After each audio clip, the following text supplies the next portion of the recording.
আমার খুব মনে আছে নেইমার যখন পিএসজিতে খেলে, আমরা রাত্রের বেলা ওর বাসায় ডিনার করি। আমি যখন প্রথম দিক থেকে যাইতাম সবসময় থাকতাম হোটেলের মধ্যে, কারণ আমি আউট ফ্রেন্ডের সাথে যাইতাম, আমি হোটেল থাকতাম, আইসা সারাদিন টাইম স্পেন্ড করে আবার চলে যেতাম।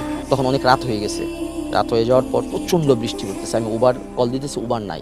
ও যে জায়গাটা থাকতো একটু পাহাড়ি এলাকা টাইপের আর কি, ওই জায়গার মধ্যে উবার উঠতে একটু কষ্ট হয়। পিএসজি থেকে 15 কিলোমিটার, বুঝিবাল একটা সিটি। জোয়ান ছিল আমার ফ্রেন্ড তখন, ও মোটামুটি আমাদের সাথেই, ও ছিল নেইমারের বাসার মধ্যে, বাট ও তো আমাকে বাসায় নিতে পারে না, কারণ আমি তখন নতুন নতুন রিলেশন বা একটা রিলেশন ডেভেলপ হয়েছে।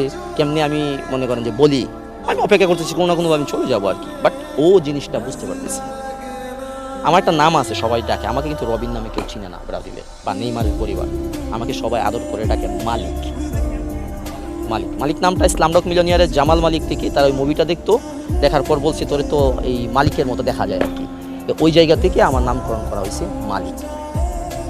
অনেক রাত হয়ে গেছে, রাত হয়ে যাওয়ার কারণে আমি আসলে কীভাবে যাব, তো নেইমার জিনিসটা বুঝতে পারতেছি যে আমার বলতেছে কানের মধ্যে ধরে, কীভাবে ধরে, এ তোর কী হয়েছে, তুই টেনশন করতেছিস কেন?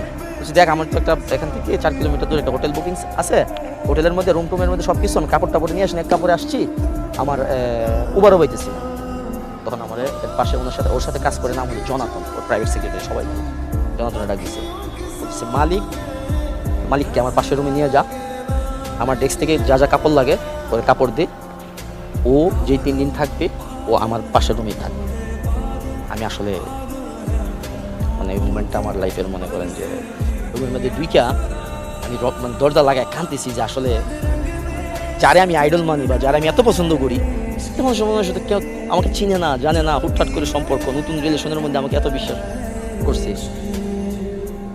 মানে এই মুহূর্তটা আমার সবচেয়ে থেকে, ও ব্যক্তি হিসাবে, নেইমারকে পৃথিবীতে মানুষ কীভাবে চিনুক বা না জানুক, ব্যক্তি হিসাবে, যে পার্সন হিসাবে অমায়িক একটা ছেলে, যার কোনো বাসা নেই, যে তার মন মানসিকতা যে কত ভালো।